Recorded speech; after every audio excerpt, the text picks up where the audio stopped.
Ipinagpatuloy ang pagpapatayo ng templo. Ikalimang kabanata. Ngayon, inutusan ng Diyos ng Israel ang mga propeta na sina Hageo at Zacarias na apo ni Ido para sabihin ang mensahe niya sa mga Hudyo sa Huda pati na sa Jerusalem. Nakinig sa kanila sina Zerubabel na anak ni Shealtiel at Jeshua na anak ni Jozadak. Kaya ipinagpatuloy nila ang pagpapatayo ng templo ng Diyos sa Jerusalem. Tinulungan sila ng 2 propeta ng Diyos. Ngunit hindi nagtagal. Dumating sa Jerusalem si Tatenai na gobernador ng lalawigan sa kanluran ng Euphrates, si Shethar-Bozenai at ang mga kasama nila. Nagtanong sila sa mga Hudyo, "Sino ang nag-utos sa inyo na ipagpatuloy ang pagpapatayo ng templong ito?" Nagtanong pa sila, "Ano ang pangalan ng mga taong nagtatrabaho rito?" Ngunit iningatan ng Diyos ang mga tagapamahala ng Hudyo.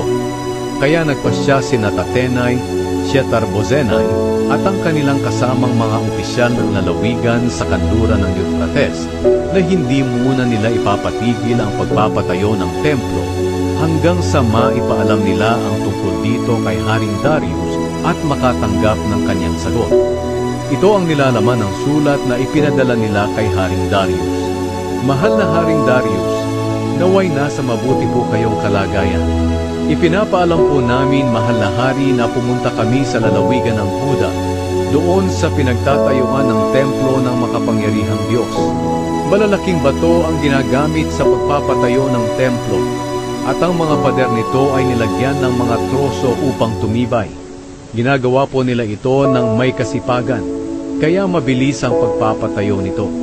Tinanong po namin ang mga tagapamahala nila kung sino ang nag-utos sa kanila sa muling pagpapatayo ng templo. At tinanong din namin ang mga pangalan nila para maipaalam namin sa inyo kung sino ang mga namumuno sa pagpapatayo nito. Ito po ang sagot nila sa amin.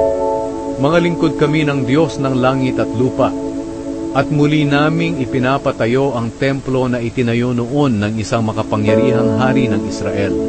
Ngunit dahil ginalit ng aming mga ninuno ang Diyos sa langit, pinabayaan niya sila na sakupin ni Haring Nebukadnezar ng Babylonia. Giniba ni Nebukadnezar ang templong ito at binihag niya sa Babylonia ang aming mga ninuno. Ngunit sa unang taon ng paghahari ni Haring Cyrus sa Babylonia, nag-utos siya na muling ipatayo ang templo ng Diyos. Ibinalik din niya ang mga kagamitang ginto at pilak ng templo ng Diyos. Ang mga ito ay kinuha noon ni Nebukadnezar sa templo ng Jerusalem at inilagay sa templo sa Babylonia. Ipinagkatiwala ni Haring Cyrus ang mga kagamitang ito kay Sheshbazzar na pinili niyang gobernador ng Huda. Sinabi ng hari kay Sheshbazzar na muling ipatayo ang templo ng Diyos sa Jerusalem sa dati nitong pinagtayuan at ilagay doon ang mga kagamitan nito. Kaya pumunta si Sheshbazzar sa Jerusalem at itinayo niya ang mga pundasyon ng templo ng Diyos. Hanggang ngayon ay ginagawa pa ang templo, hindi pa ito tapos. Ngayon, kung inyo pong mamarapatin, mahal na hari, ipasaliksik po ninyo ang mga kasulatan na ipinatago ng mga hari ng Babylonia kung totoo nga bang nag-utos si Haring Cyrus na muling ipatayo ang templo ng Diyos sa Jerusalem.